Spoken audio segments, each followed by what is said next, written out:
joining that call, and so I'll just, but I'll finish the main class, try to finish the main class by then, and then question answer will continue on. Okay, thank you, Prabhuji. Thank you. Yes.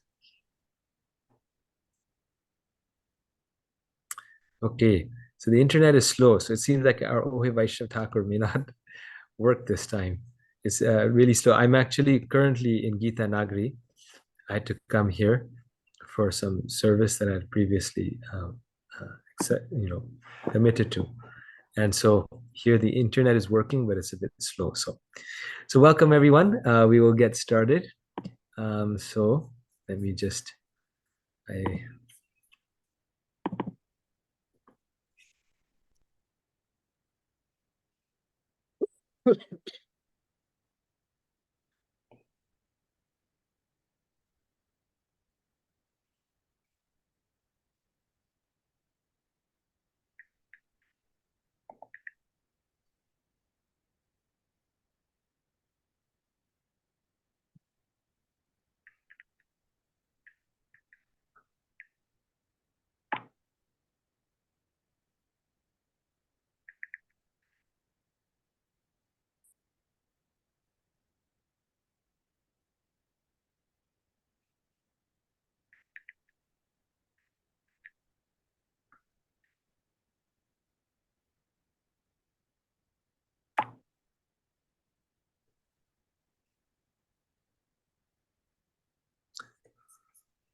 please repeat after me. Om Namo Bhagavate Vasudevaya. Om Namo Bhagavate Vasudevaya. Om Namo Bhagavate Vasudevaya. Om Namo Bhagavate Vasudevaya. So we will say the prayers to the spiritual master. Om Jnanam Dimirandhasya Jnananjana Shalakaya Chakshurunmilitam Jena Tasmai Shri Gurave Namaha. Shri Chaitanya Manobhishtam Stapitam Yena Bhutale Swayam Rupa Kadahmayam Tadati Swapadantikam Vandeham Shri Guru Shri Yuta Padakamalam Shri Gurun Vaishnavangsha Shri Rupam Sagrajatam Sahagana Raghunathanvitam Tam Sajivam Advaitam Savadhutam Parijana Sahitam Krishna Chaitanya Devam Shri Radha Krishna Padam Sahagana Lalita Shri Vishakhanvitangsha. He Krishna Karuna Sindho Dinabandho Jagatpate Gopesha Gopika Kanta Radha Kanta Namostute Tapta Kanchana Gaurangi Radhe Vrindavaneshwari Vrishabhanustute Devi Pranamami Hari Priye Vanchakalpa Tarubhyasya Kripa Sindhubhya eva cha Patitanam Pavanebhyo Vaishnavebhyo Namo Namaha. Jai Shri Krishna Chaitanya Prabhu Nityananda Shri Advaita Gadadhara Shivasadi Gaura Bhakta Vrinda. Hare Krishna, Krishna Krishna, Hare Hare, Hare Rama, Rama Rama, Hare Hare. Hare Krishna, Krishna Krishna, Hare Hare, Hare Rama, Hare Rama, Rama Rama, Hare Hare.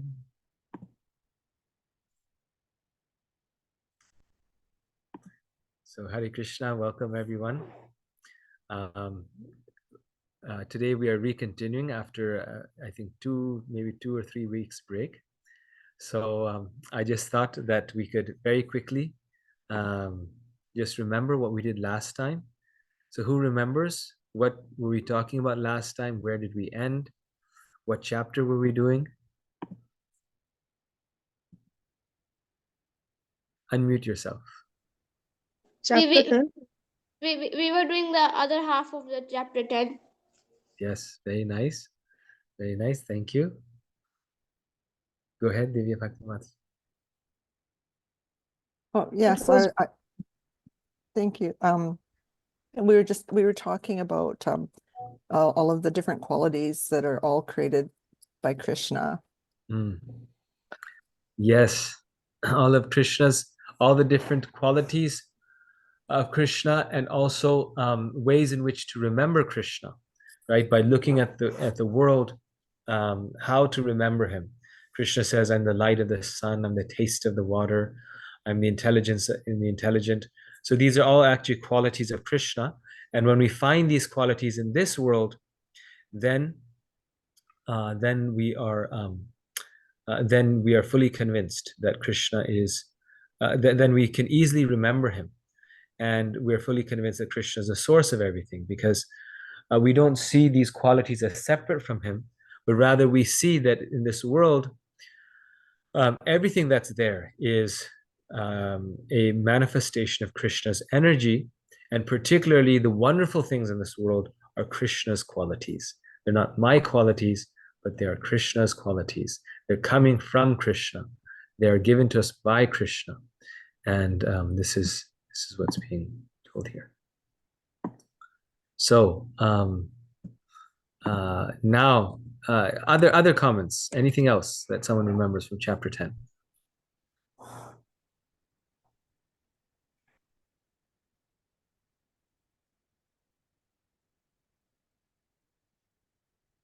Someone else did unmute themselves for a moment. Go ahead. It had the Chatur Shloki Bhagavad Gita. Yes, very good. Yes, I was waiting for someone to say that. Very nice. The chapter 10 had the Chaturshloki Bhagavad Gita. And someone else tell me what happens after the Chaturshloki Bhagavad Gita.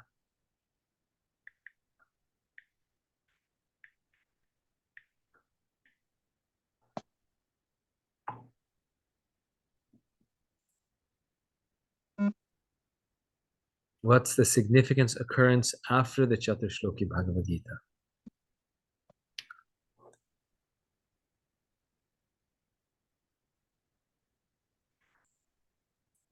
After Krishna speaks the Chaturshloki Gita, then Arjuna says, all my doubts are gone. I'm fully convinced. I'm now ready to surrender, O Krishna.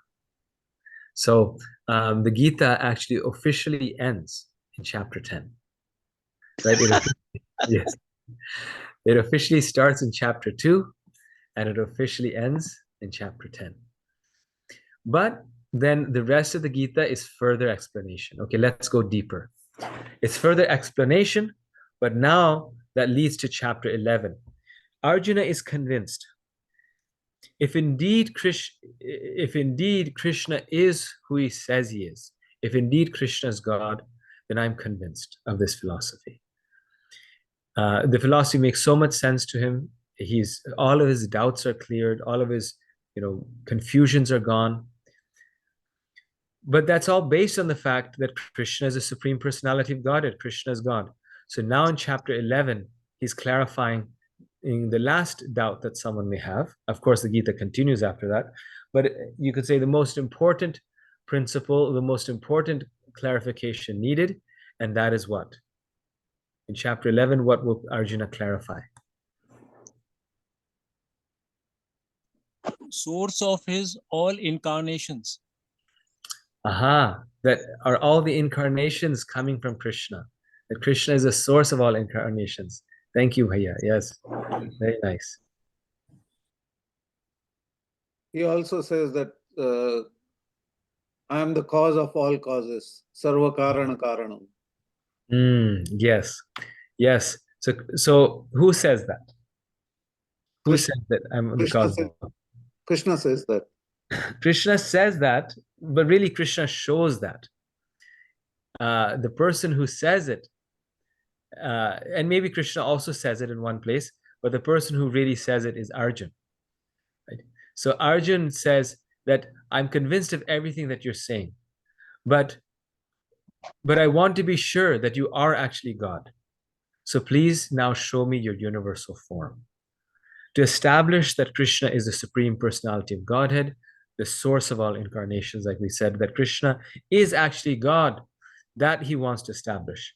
Because, how often have we seen that someone says that God came to me in a dream and he told me to do this? I was inspired by God to do this. God said something in my heart. That's why I did this. Now imagine if you're having a conversation with someone, and after that conversation, you have to go and fight a battle in which 100 million people will die. Okay? Or 50 million people will die. Then won't you want to be sure that the person you're talking to is actually God? That person is actually Krishna? So Arjuna is not engaged in an armchair philosophical discussion with Krishna. Arjuna is engaged in a discussion that has serious consequences for him. It's a very meaningful discussion. It's not a theoretical discussion. It's a discussion that will lead to a distinct course of action. And so, unlike those terrorists who claim that they're being inspired by God, those crusaders who fought wars in the name of God, Arjun is not going to make that mistake. He says, no, I want to make sure that you are God. Krishna, prove it to me that you are God. I'm convinced now, but prove it to me and to the world that you are God, and then I will fight. Then and only then. So he's teaching a great lesson that violence should never be done unless you actually know that instruction is coming from Krishna. And knowing it is a very deep thing. In other words, you have to prove it. That, and if you cannot, then don't, this is not frivolous violence. Don't engage in violence. Don't engage in a battle. Embrace the teachings of the Gita. Apply the teachings of the Gita. That every person must do. But violence in the name of God can only be done if indeed you're speaking with God. And then that's not violence, because God is all good. So then if Krishna tells us to fight, then that must be the compassionate thing to do, the compassionate course of action. And this was the compassionate course of action. When we study the entire Mahabharata, we see that Krishna and Arjuna tried their best to avoid this war. Year after year, the Pandavas underwent torture. Then Krishna, 3 times, he goes as a peace messenger to avoid the battle. And then Duryodhana is such a villain, right? So, okay, they thought, well, let him be the king. We'll just walk away. But none of those things worked out. And then finally, there's no option, because Duryodhana was hell-bent on killing the Pandavas. He was not willing to even let them live in peace. So Krishna says, okay, you fight. And you don't even fight for yourself, you fight for dharma. You fight selflessly, only for the benefit of the world and for establishing dharma.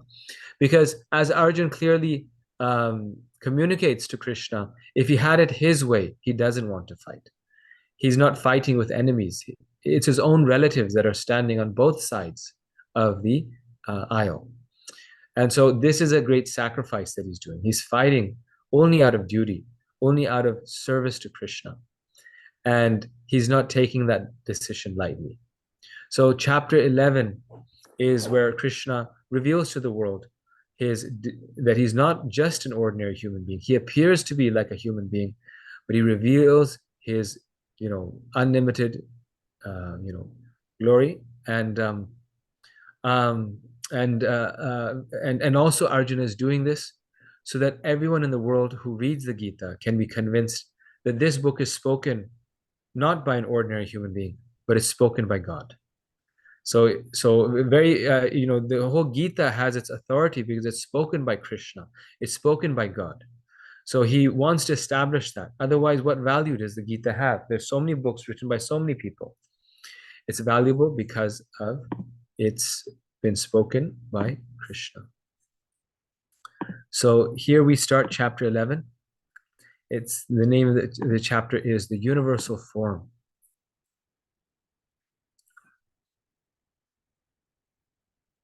And this we see a very nice image of the universal form. So this is the structure of chapter 11 of the Bhagavad Gita. The first 8 texts, Arjuna's request and Krishna's description of his universal form. I'll remind you once again how Arjuna is a soft-hearted warrior, right? He's a devotee.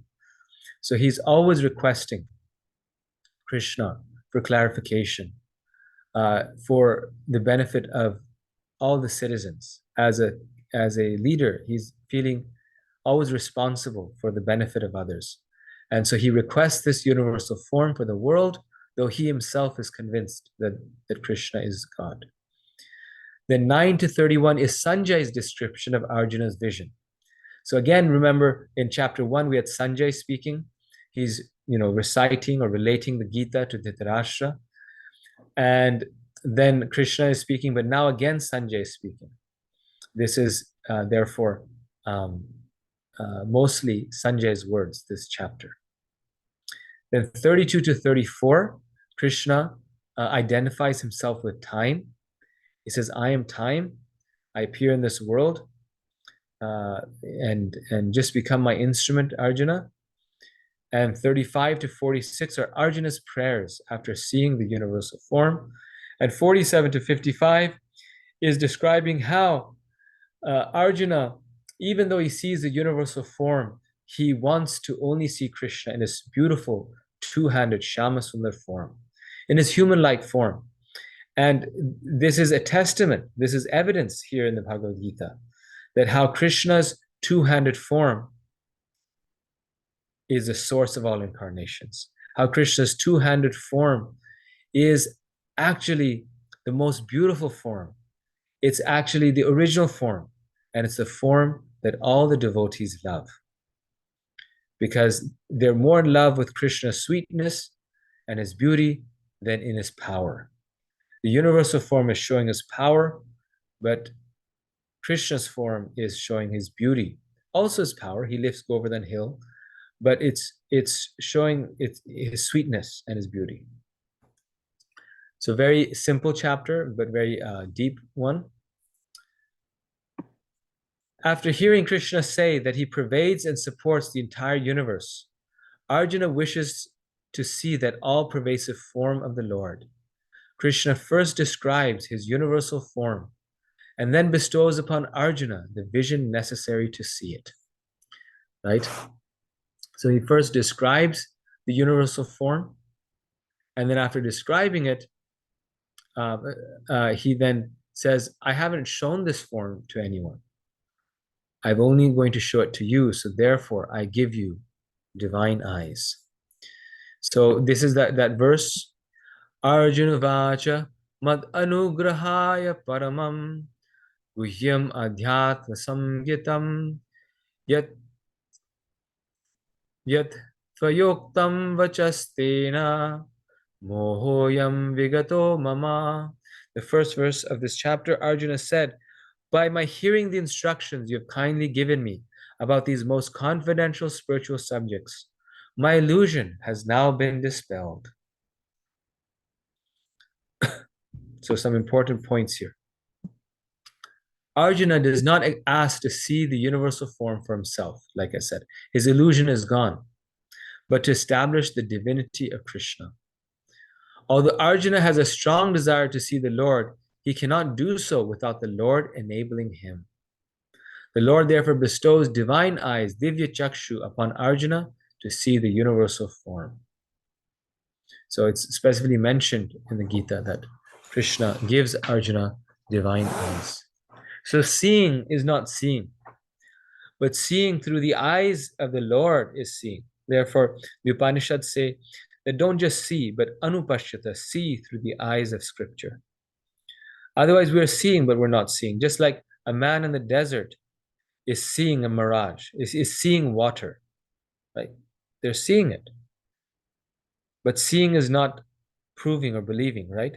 You're seeing the water, but the water is not there. Only when you get a pair of binoculars, then you'll be able to see actually where water is. So we are seeing in this material world, but what are we seeing? We're only seeing a mirage. We're seeing an illusion. We're seeing the temporary to be the real. We're seeing the temporary to be the eternal.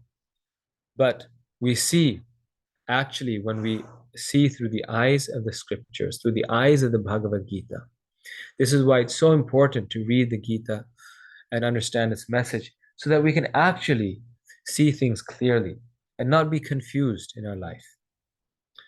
Krishna sets a criteria for being God. Those who claim that they are God must substantiate that claim by also showing the universal form. So he sets the standard. If you're God, then show the universal form. Show how all the universes are in your mouth, in your stomach. Show how all the demigods are your different limbs. So this is who Krishna is. A pure devotee, number D, situated in the transcendental loving relationship with Krishna, is not attracted to the universal form. Rather, he is attracted to the Lord's loving features. The final message of this chapter, or which appears initially also, but that we are not interested in all this power. We're interested in Krishna's loving features. And we'll see Arjuna is also not interested in he's in fact afraid of it. So just see this another image of Krishna's universal form. So beautiful. And this image is describing the vision of Sanjay, what Sanjay says. During the revelation of the universal form, Arjuna's intimate relationship of friendship with Krishna is overshadowed by one of wonder. An important division takes place between verse 19 and 20. In verses 10 to 19, Arjuna witnesses Krishna's universal form of opulences. This form is a vision of what was described in chapter 10, how Krishna pervades the entire material manifestation. Starting with text 20, Arjuna describes his vision of the Lord's Kala-rupa form of time, a vision of how, as time, the Lord pushes all material entities toward destruction. So, in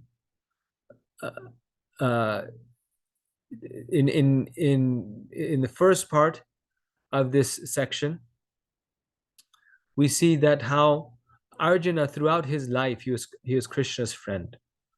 His rasa was one of Sakya rasa, right? It was one of friendship. And he intensely loved Krishna, and his, you could say, access to Krishna was through that rasa. Every devotee, Prabhupada describes, has a particular rasa with the Lord. They may be a cowherd boy, a friend of Krishna. They may be a lover of Krishna and Gopi, or they may be like Arjun. They may be a friend of Krishna, but a little like a kingly friend. And when Krishna shows this universal form, Arjuna's relationship, his rasa of friendship, becomes a little agitated. Because imagine if you have a friend, right? And your friend, well, you have a friend, but imagine if your friend all of a sudden turns out to be Arnold Schwarzenegger, right? Or your friend turns out to be, President Biden. So, you'll still be friends with that person, but you'll be a little careful. You'll be shaken up. So that rasa becomes overshadowed by one of wonder. Wonder is a different rasa. Some devotees always relate with Krishna and wonder, like how wonderful is Krishna. But that was not Arjuna's mood. That was not his rasa. So therefore, when he sees that universal form, it disturbs his rasa, and then he becomes very disturbed.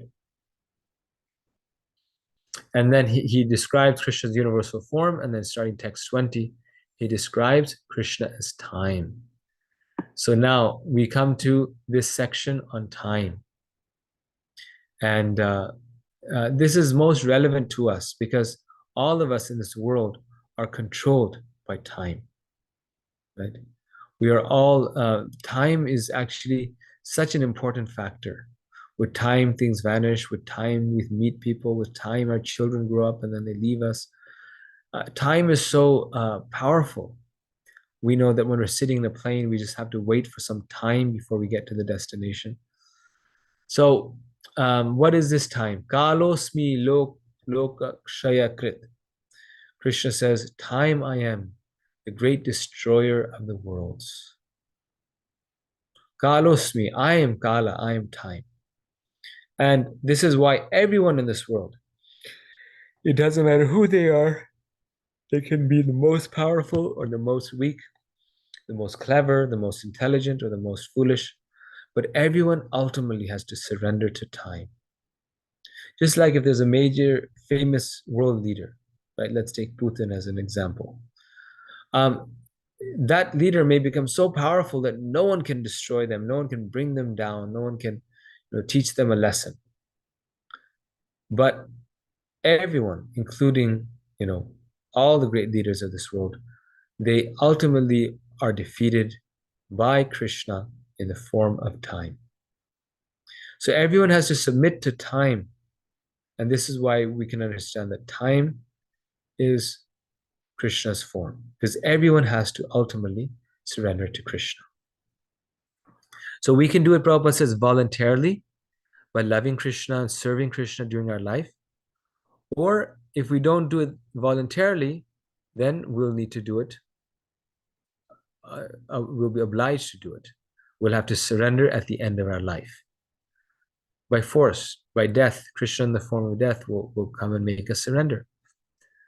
The choice is ours, but surrender we must. Right? That's must happen. This verse actually, Kalosmi Loka Kshaya Krit, 1132. This was actually spoken by Oppenheimer when he saw the explosion of the nuclear bomb. When he saw that explosion, then it was so vast, so deep for him that he remembered this verse, that this must be the power of God. So we see that the original scientists were quite God conscious and very intelligent and sober, and this is why they believed in God. Now it's become more of a trend that if you're a scientist, then you shouldn't believe in God. But they all believed in God. The ones that were really intelligent always believed in God. Newton was a believer, Einstein was, and Oppenheimer was as well. So it's a lot of reading, but we'll get through this and then we'll have more discussion. But this is very important. So on the left side, it says here, as the super soul, Lord Krishna controls of all cosmic events according to his will. As time, he's pushing all things towards destruction. Right? So as the time factor, while their manifestation, ultimately Krishna is controlling things because he decides how things will progress forward. The time factor is the force that the Paramatma uses to run the material world. Krishna in our heart is known as Paramatma, and based on the time factor, he runs the material world. It transforms matter according to his cosmic plan.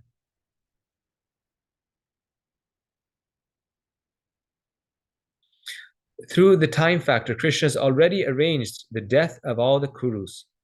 Arjuna need not worry about choosing to kill them or not kill them. They will be killed by the Lord's plan regardless. Arjuna should become the instrument to execute the Lord's plan. And this is a very famous message of the Gita. Nimitra matram bhavasavyasachi. That Krishna is telling Arjuna that you just become my instrument. Whatever must happen will happen, right? But you become my instrument. And this is a devotee's life, that the devotee does not want to act whimsically, does not want to take credit for his work. because the devotee knows that the capacity in me is given by God. And I didn't choose where I'm born. I didn't choose who my parents are. I could have been in a place where I had no opportunity. Maybe Somalia or someplace where there's so much unrest. You can't progress even if you want to, because the society, the government doesn't allow it. I could have been born to parents who didn't nurture me, who didn't allow me to develop in these intelligent ways that I feel I'm very intelligent. But is it I whom intelligent, or is it that I had the good fortune of receiving an atmosphere that nurtured my intelligence, that nurtured me so that I could act in an intelligent way? So a devotee never thinks that he's a doer. In fact, whenever the devotee sees something very powerful, very wonderful in this world, then a devotee respects that, because they understand that this is the power of Krishna manifesting through this person.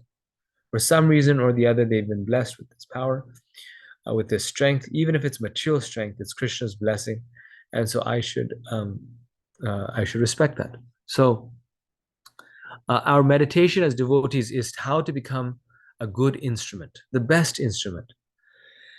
Because see, for a musician, for there to be good music, you need a good musician, and that musician is God. But a musician by himself is not enough. A musician creates very beautiful music if they also have a very good instrument, a high quality instrument. So Krishna will act through us. But if we are a very high quality instrument, then the music that comes from us will be very beautiful. Sorry. But if we, just act whimsically, then we won't be able to be an instrument for Krishna. Sorry. The devotee willfully chooses to be controlled by Krishna. He becomes Krishna's direct instrument. The non-devotee desires independence from God and is indirectly controlled by Krishna through his material energy. Right? The same point that I was mentioning before. So, devotee means someone who willfully accepts Krishna's direction. Non-devotee means someone who accepts Krishna's directly, but indirectly or unwillfully. But everyone accepts Krishna's direction. The ultimate plan of the Lord is to purify the consciousness of the conditioned souls within the world.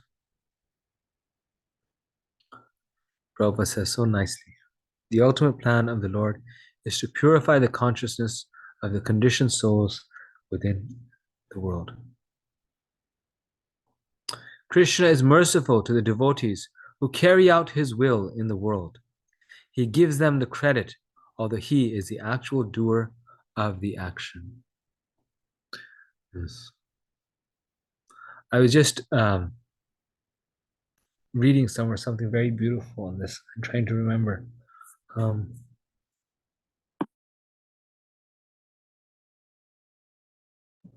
Prabhupada says how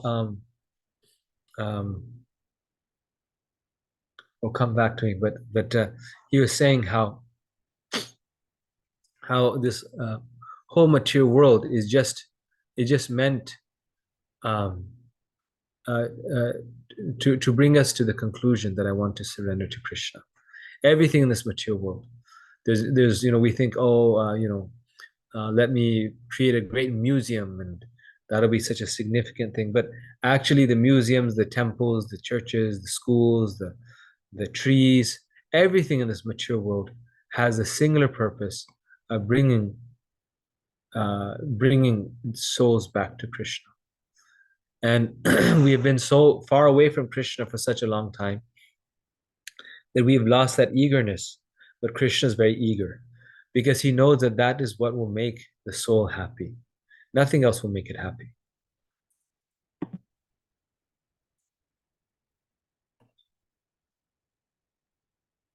So now I'm going to read one text from the description of the universal form, and then we will discuss it. So let me just open that up here.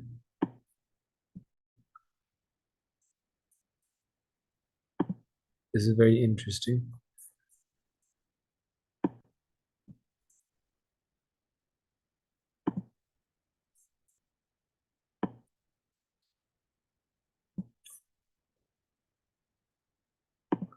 Okay. So this is that famous verse. Let's see if you can see it. Okay, no, let's see. 1 second.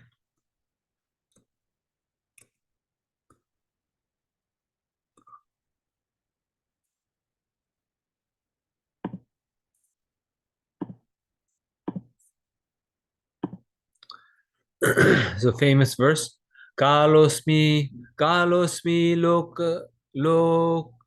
lokakshaya krit pravriddho lokan samahartum iha pravritta ritepi tvam na bhavishyanti sarve ye vastitha pratyanikeshu yodha. The Supreme Personality of God had said, "Time I am, the great destroyer of the worlds. And I have come here to destroy all people. With the exception of you, the Pandavas, all the soldiers here on both sides will be slain." So here's the purport. Although Arjuna knew that Krishna was his friend and the Supreme Personality of Godhead, he was puzzled by the various forms exhibited by Krishna. And in your own time, you must read that whole universal form just to feel inspired. Therefore, he asked further about the actual mission of this devastating force. It is written in the Vedas that the supreme truth destroys everything, even the Brahmanas. As stated in the Katha Upanishad, Yasya Brahma cha kshatram cha ubhe bhavata odana nrityuryasyo chanam ka ittha veda yatrasa. Eventually, all the Brahmanas, Kshatriyas, and everyone else are devoured like a meal by the Supreme. This form of the Supreme Lord is the all-devouring giant, and here Krishna presents himself in that form of all-devouring time. Except for a few Pandavas, everyone who was present on that battlefield would be devoured by him. Arjuna was not in favor of the fight, and he thought it was better not to fight. Then there would be no frustration. In reply, the Lord is saying that even if he did not fight, every one of them would be destroyed, for that was his plan. If Arjuna stopped fighting, they would die in another way. Death could not be checked,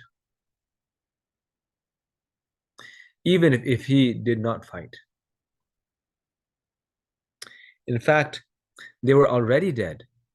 Time is destruction, and all manifestations are to be vanquished by the desire of the Supreme Lord.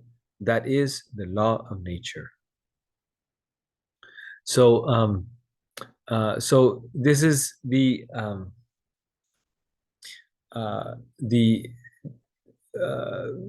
nature of the Krishna's form of time, that it destroys everything, it ends everything, it devours everything, right? And Krishna is saying, "I am the destroyer of all the worlds," and Arjuna is practically seeing in that description of the universal form that they are being destroyed. Everyone is going in the mouth of this universal form.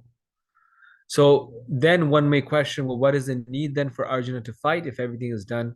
Krishna is telling Arjuna that actually you're here for no other purpose, but for your own benefit. I don't need your help, right? And we forget sometimes this, that God doesn't need anyone's help. When we're doing some service, it's not that God needs our help. But it's rather that we need to fight for Krishna so that we can become an instrument for the Lord's service. And this point here is being mentioned. Prabhupada is saying how someone may feel like Arjuna was feeling, that I don't want to, work hard for Krishna, preach for Krishna, because it's too much effort, and it leads to, contamination of the mind. When we go out and meet other people who are engaged in material things, it may lead to frustration. But this is the instruction of the Gita, that we must go and share Krishna's message with others, and that is the fight. Because we're fighting against Maya. And we see the great personalities, this is what they do up till the very moment of their passing. They're serving Krishna, they're preaching for Krishna. And they take great pride, as His Holiness Gopal Krishna Maharaj did. They take great pride in dying while fighting for Krishna, right? He actually said this just last year, when devotees were telling him, don't come to the United States, it will be a very long trip. What is the need to continue traveling? Please stay in one place. So then Maharaj said that that Srila Prabhupada said that the most glorious death is to die fighting like a soldier for Krishna. And that is the way I want to die. And what is that they are doing? That they are working for the benefit, for the welfare of the entire world. Their fight is not their fight with other people. Their fight is their fight with Maya, with materialism, with illusion, with quarrel and hypocrisy, which are the characteristics of this day and age. That is their fight. And to uplift others until the moment that they're leaving their body, that is the most glorious death. Just like for a soldier, the most glorious passing is if they die while fighting. And they fight on so many battles. In the same way, the devotees of the Lord are fighting so many battles. Wherever they go, there's opposition to the right message. If you tell someone something good, to give up smoking or drinking, they'll become angry at you. To give up meat eating, or to give up, drugs, they'll become angry at you. But what can the devotee do? They must do their duty. They must do their service to the Supreme Lord, which is sharing His message, preaching His message to everyone. So now, the question that comes up is that Krishna here is saying very proudly that I'm time and I'm the destroyer of everything. And I have actually come to destroy all people. Pandavas, except for you five, everyone on this battlefield will die. Which means that we just read it as a sentence, but that means that their families, their children, everyone will be crying and weeping for their death. So one naturally questions that what type of God is Krishna? What type of God is He? If He is destroying everyone and He appears to destroy people, then why should we love Him and serve Him? Or how can He be God and still do this function? And this is a very good question. This, in the world's religions, is known as the problem of evil, the problem of suffering. And this is the problem of suffering right here. But rather, no, the problem of suffering says that if God is all good and all powerful, and God is all knowing, He's omnibenevolent, He's omniscient, He's all knowing, and He's omnipotent, then how can suffering and evil exist in this world? Because if God is all powerful, he can stop all evil. If God is omniscient, then God knows about all evil. And if God is omnibenevolent, then God wants to stop all evil. Evil exists in this world. So then why doesn't God remove that evil? Well, therefore, this line of logic says, therefore, it's decided that God does not exist. So this is the problem of evil. And in the Vedanta Sutra, a response to the problem of evil is given. Then what is our response to this fact that Krishna is all powerful, yet still He lets suffering go on? And this response is very relevant to us, because not only is it relevant to Krishna, but it's primarily relevant to us. That why Krishna doesn't come to our rescue at every minute. So this is Vedanta Sutta 2, 134 to 36. From what I could find, this is the most comprehensive. This is the most comprehensive discussion on the problem of evil in Vedic scriptures. So the objector says, if God is fully self-satisfied and content in himself, why does he create the world and living beings? Since God is self-satisfied, he would have no reason to create. Therefore, God could not be the creator of the universe. So one of the things that we know is that we say that God is Atma Rama, is fully satisfied in of himself. So God doesn't need anyone or anything, right? In the same way, the devotees are also very fully satisfied in their life. And therefore, they don't aspire for anything material. So the objector says that if God has everything in there and he's actually omniscient, then why would God want to create? He has no reason to create. And if he has no reason to create, he says only a madman does things with no reason. And since he's not a madman and he has no reason to create, God could not be the creator of this universe. To this, the Vedantin replies, very intelligent response. He says that no, there is a reason why God creates. God creates only for the purpose of play. He creates for his own purpose, just to play with his devotees. That's why he appears. The objector says, inequality and cruelty are due to God. So, fine, God creates for the purpose of his play, but what type of play is this? He only creates for the purpose of lila or play, but in the meantime, we all are suffering. So the objector says, inequality and cruelty, therefore, are due to God. And if they're due to God, then God cannot be God. The next one says, Vedantin replies, no, inequality and cruelty are due to living beings' own karma.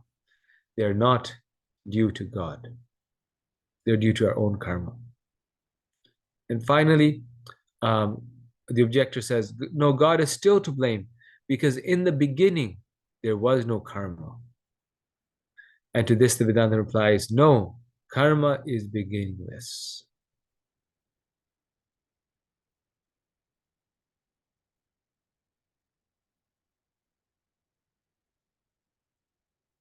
Sorry.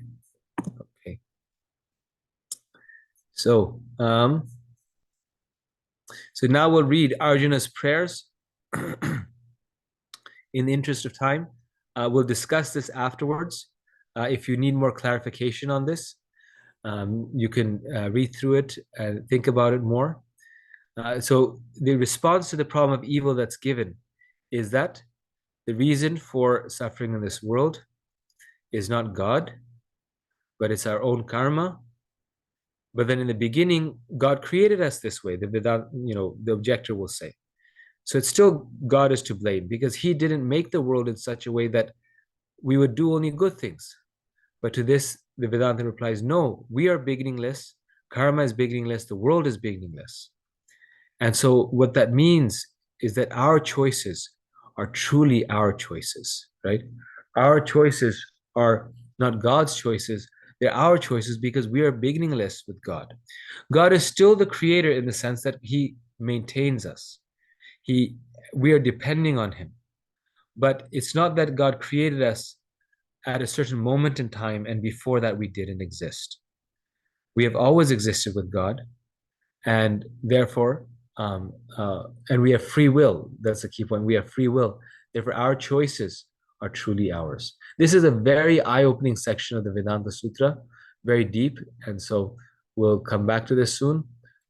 So now Arjuna is has witnessed the Lord in his powerful and opulent Vishwarupa. In awe, he offers prayers in glorification. He appreciates how the Lord is above all other beings and is the refuge of the world.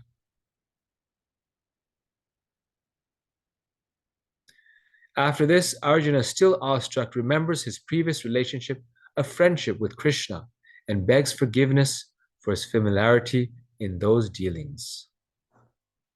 So after Arjuna sees that, my gosh, my friend was such a great, powerful being, the source of everything, then he thinks, oh, I kind of mistreated Krishna, didn't realize how great he is in my love of friendship.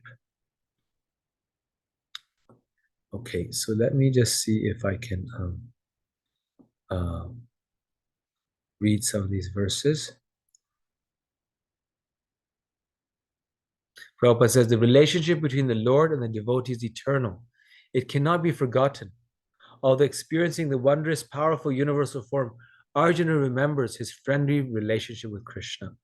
Even though he's seeing that, he can't remember that this was my service to Krishna. This is my service to Krishna. This is my relationship with him. And like that, all of us have some eternal relationship with Krishna.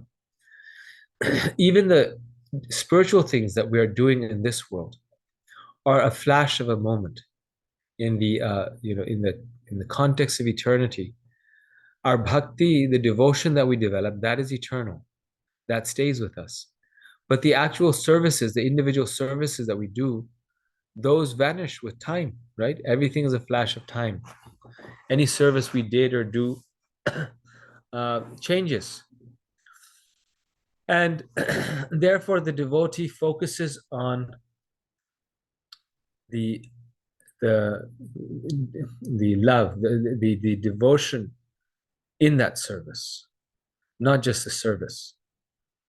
Developing the right attitude of service, because the attitude of service stays, although the service does not. This is why Prabhupada said the main thing is that we are making the effort, we tried. Not so much whether or not, what our accomplishments are in spiritual life, because Krishna wants us your intent. And then once we are purified and liberated, then we can serve Krishna eternally. we realize our eternal relationship with Krishna. But until then, we must never forget that the service is not the end of it in itself. That I'm totally absorbed in my service. The only thing I care about is my service because this service is so important. No, what's important is Krishna is important. And that's why the service is important.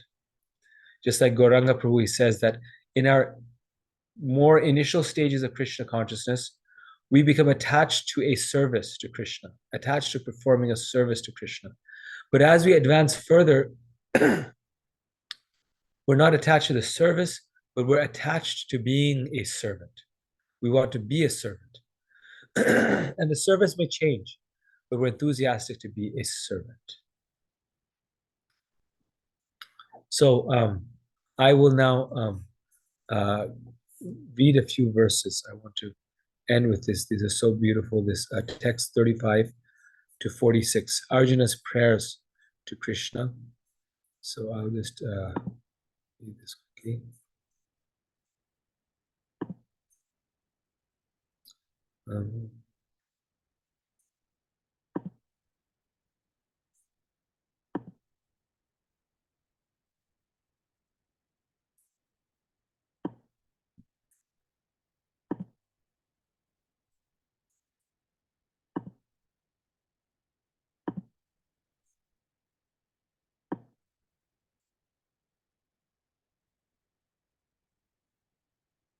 Okay. Let's just share the screen really quickly. So just hear how beautiful these prayers are of Arjuna. How wonderful of a devotee is. Arjuna Vacha Stane Hrishikesha Tava Prakirtya Jagat Prahishyatyanurajyate Cha Rakshamsi Bhitani Disho Dravanti Sarve Namasyanti cha siddha sangha.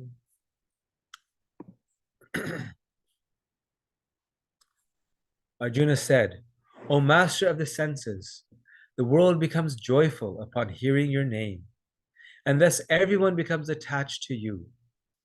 Although the perfected beings offer you their respectful homage, the demons are afraid, and they flee here and there. All this is rightly done.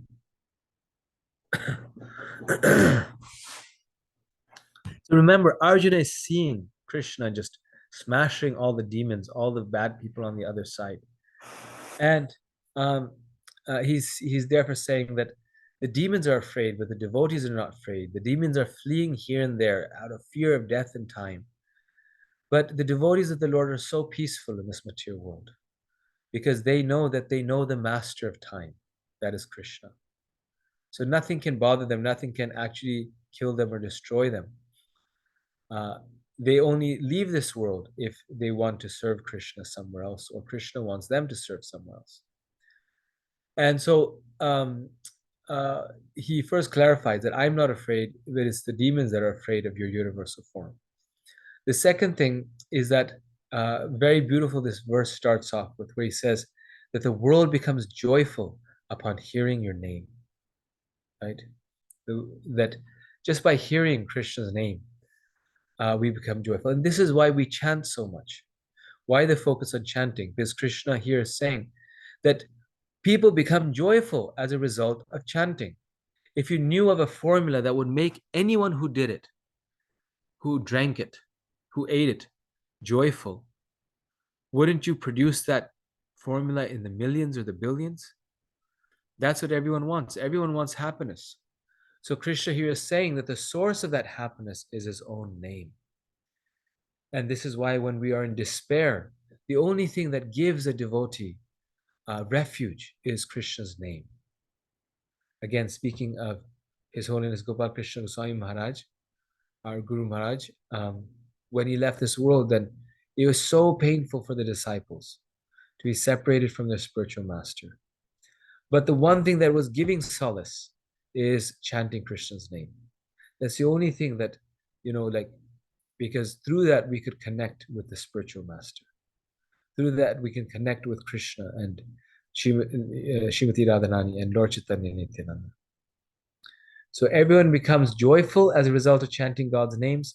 Everyone becomes attached to Krishna as a result of chanting his name. And that's why the highest welfare work in this world is to give people, to share with people the name of God. This chanting of the Hare Krishna Mahamantra, that is the highest homage, because then we make the whole world joyful. Anyone who has any problem can be happy, still be happy, can be very happy by simply chanting the name of Krishna. And most of us don't do it, but that is a fact. If you try that, if you deeply chant, then you'll see all the misgivings of the heart will go away. Kasmachate nameran mahatman. I'm going to skip the Sanskrit. O great one, greater even than Brahma, you are the original creator. Why then should they not offer their respectful obeisances unto you? O limitless one, God of gods, refuge of the universe, you are the invincible source, the cause of all causes, transcendental to this material manifestation. Right? So, everyone, therefore, wants to offer their homage, their respectful obeisances to God. In churches, Christians are doing. In mosques, Muslims are doing that. And we are doing that in temples. But the essence is the same, that everyone is offering obeisances. They want to offer, their respect, their service to God. Knowing why? Because they know, they're in knowledge, knowing this, knowing that the greatness of Krishna, they're offering their respectful obeisances.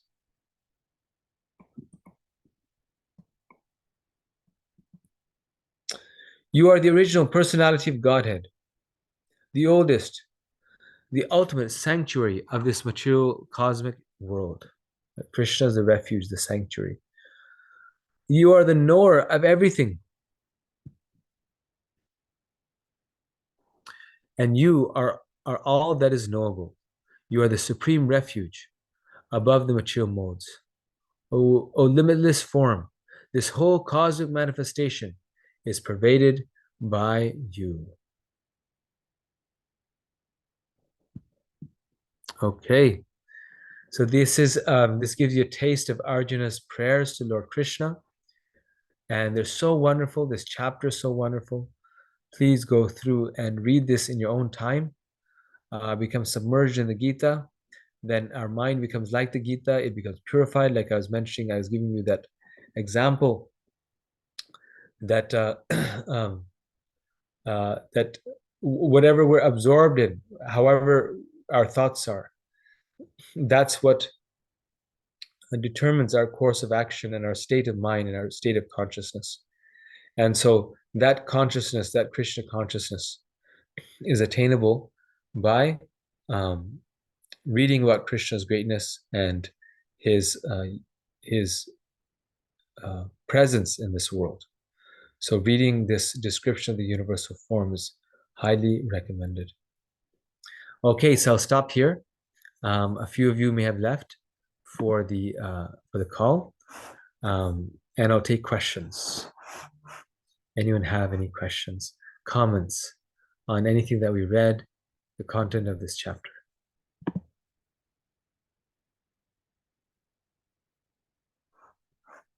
Okay, Haripriya, please go ahead. Yes. So one comment I really like on this is that Haripriya, we cannot see you. Can you turn on your video? Then we can see you also. yes, Okay, there you are. Yes, Hare Krishna. Hare Krishna. Youngest Bhakti Shastri student. Yes. Yeah, go ahead. So really, really nice that for the time that the Lord is time, so that because of him there's like the destruction, the maintenance and the creation of this universe. So he is the time. So Yes. like that point really much that because of him everything is happening. Yes. Yes, very nice. You know, we have to remember that Krishna's time. And this is why when people say, you know, I have no time to chant, I have no time for Krishna. it's like the most funny thing to say. You say, I have no time for Krishna because all my time is actually Krishna. Right? The person who gave us time is Krishna. That time that we don't have is Krishna. How can we not have time for the master of time, for the person who has, you know, all the time? So this is a very wonderful meditation that if we want more time, if we want to be more efficient, we should worship Krishna because he's the one who produces time. And we actually see this in Krishna Lila, that how Krishna very mystically expands the time of his devotees. Like when Krishna danced with the gopis, then it's said that he danced for one night, just one night of the year.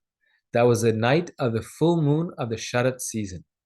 It's the night of the full moon, and it's the most beautiful moon in the autumn season. And so the entire year, the most beautiful moon comes in the full moon day of the autumn season.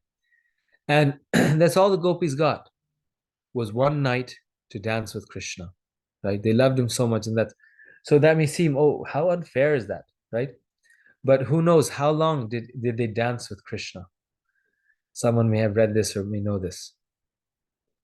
Yeah, and at this point, my dad, I have always say like once my dad told me that Srila Prabhupada always said that devotees, the morning of a devotee is like it's the longest. It's like really like 1 hour is like really much, like really valuable of the morning for the devotee. Yes, devotees wake up 3 in the morning and that's why they sometimes feel sleepy a little bit at this time. So, so yes, the morning is a time for worshiping the Lord, for our chanting, for our Mangal Arati, which is so nice. That's the best time of the day. Everything else is kind of details after that. So that's, yes, very good. Anyone else want to answer? This is a discussion, so feel free to unmute yourself and answer and give comments. Was it one night of Brahma? Yes, and I think Ritesh Prabhu, you said it very good. Sailja, were you saying it also? Someone was saying. Oh, I was just going to say Oh, a that's- billion years, one kalpa, I think. it was one night of Brahma. One night of Brahma, which is Krishna turned that one human night into one night of Brahma. And one night of Brahma is 4,300,000,000 years times 1,000. Yeah, because one day of Brahma is 4.3 billion years times 1,000, so the same as the night. So so that's the nature, that's the wonderful quality of Krishna, that Krishna can just expand the time. Krishna is so wonderful that Krishna can just expand the time. So if we worship Krishna, if we serve Krishna, there's no shortage of time, because Krishna expands the time. And this is the nature of devotees. Like, you see these devotees, they get so much service done, so much work, so much contribution. They make such a big contribution in their life. You wonder, how do they have the time? Remembering His Holiness Gopal Krishna Goswami Maharaj, devotees have counted the number of temples that he inspired and constructed. It was about 200 temples, 215 temples. How can a person do that in their lifetime? We spend our life just one temple, somehow managing it. That's because Krishna somehow expanded their time, or they meet hundreds of people. How do they do that? Because Krishna expands their time. He makes time somehow. It's very mystical. They get time to do everything. And we don't get time to do 4 things in the day. It's like there's 4 things, we're only able to do 3. And the devotees of the Lord, they're able to do so much, 20 things in that time period. Bhaktivinoda Thakur, he was a householder. He had 9 children. He had a full-time job. He was a judge. He was a very respectable person of his community. He has guests. He had a wife. He had a family. And yet also he wrote over 100 books about Krishna. And he was founding a worldwide movement. He was guiding people. And how did he find the time? Because Krishna gave him the time. Why? Because Krishna is time. So we always have time for spiritual life. In fact, when we don't make time for spiritual life, then we won't have time for anything. We'll always be short of time. But when we are time for spiritual life, then we have time for everything. Very nice. So I think, let me see in the order. Yeah, Salja.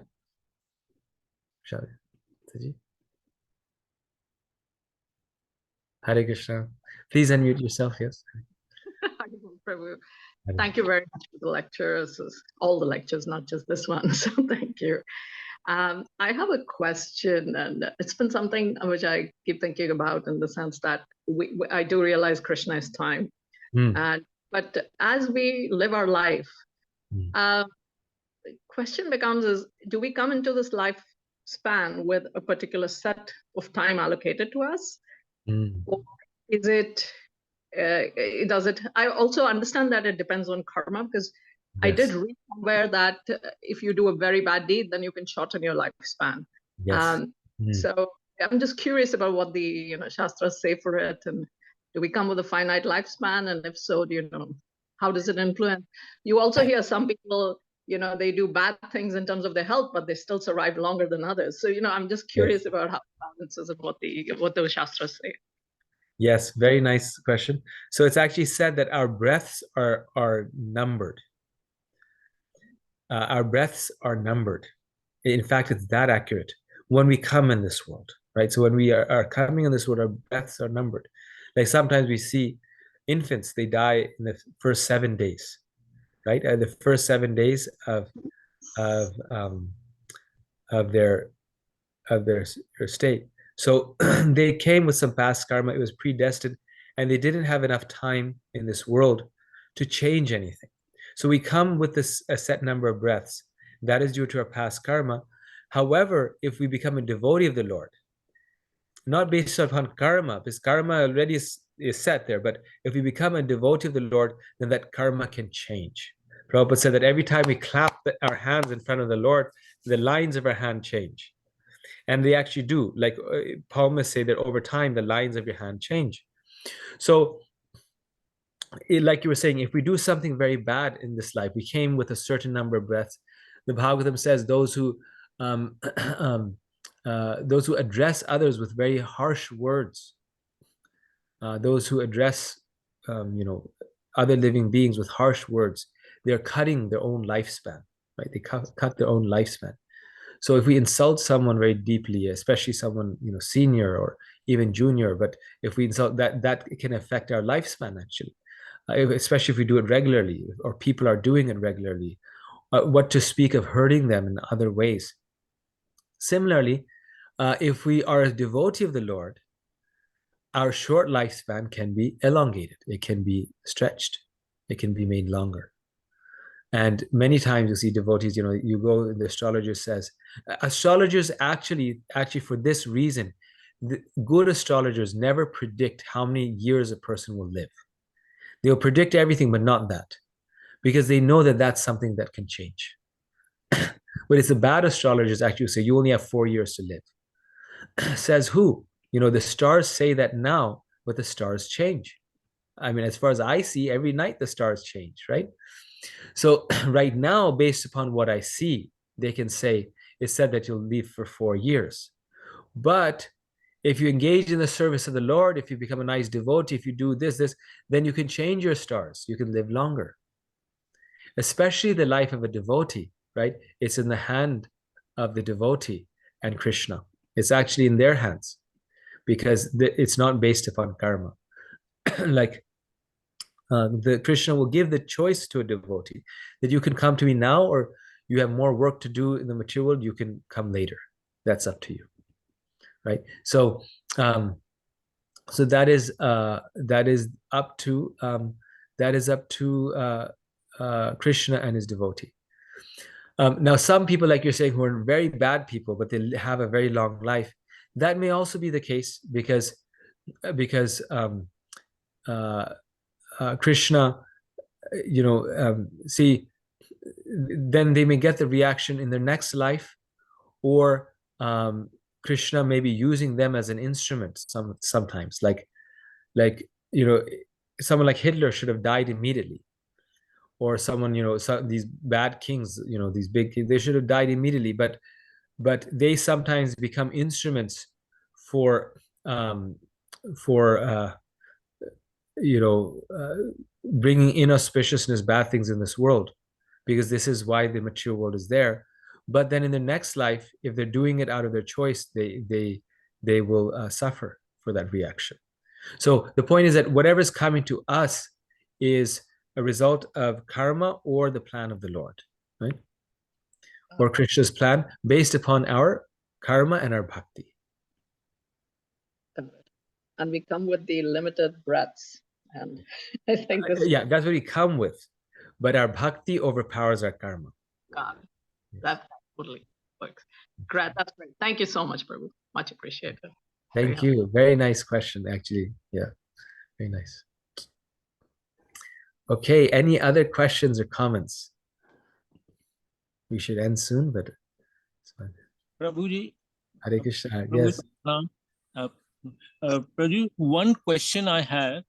Yes. When Arjuna was convinced till chapter 10, and he had all his question answered, then why did he still wanted the source of the incarnation?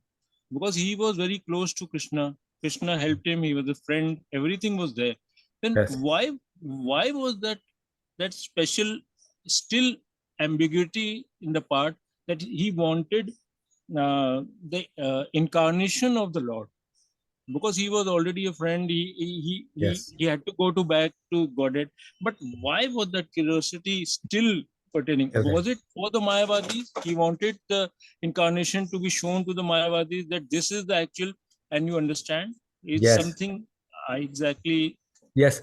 Yes. So the like you're saying, his main reason was for others. He wanted to show, to without a doubt establish that Krishna, the person Krishna, is the supreme personality of Godhead. Right? Krishna is, from his form comes this universal form. All these wonderful, amazing universes, they come from his, right? They come from his form. And so how can Krishna be an ordinary human being? All the universes are coming from him. So that's one reason. The other reason is to establish that Krishna is indeed God, right? So to show that Krishna's form is transcendental, he is in fact God, and to tell people, the third, very in the context of the Gita, it's very important to therefore tell people that therefore the Gita is spoken by God. It's not spoken by an ordinary human being. And when it's spoken by God, then it is aparushaya, meaning it has no error in it. It has no flaw. Whereas anything in this world that's not spoken by God always has some error. And that's why it's not perfect knowledge. So the Bhagavad Gita gains its authenticity by the fact that Krishna is the supreme personality of Godhead. It gains its authority based on that. And that he is undoubtedly the source of everything. Thank you, Prabhuji. Thank you. And he may have been doing it for himself also, because Arjun, he wanted to be fully convinced that this is the right course of action, and so he wanted to convince himself that Krishna is the supreme personality of Godhead. Of course, we know he's a pure devotee, but Krishna had temporarily put him in illusion. That's why he had these doubts and he was asking these questions. A pure devotee never had his doubts, but he had it because Krishna put him in that illusion. And so to dispel his illusion, right, in that state of not being sure, he asked Krishna, please show me your universal form. So he may have done it for himself also. Thank you, Prabhuji. Thank you. Thank you. Yes, very nice. Yes. Okay, so if there's nothing else, this is a wonderful time to stop. We'll stop here and we will restart next week. Same time, same place, Zoom. We will meet again and continue our Bhagavad Gita discussion. Hare Krishna. Thank you so much, Prabhu. Thank you. Hare Krishna. Prabhu, Thank you, Datta. Guruji. Hare Krishna, Prabhuji.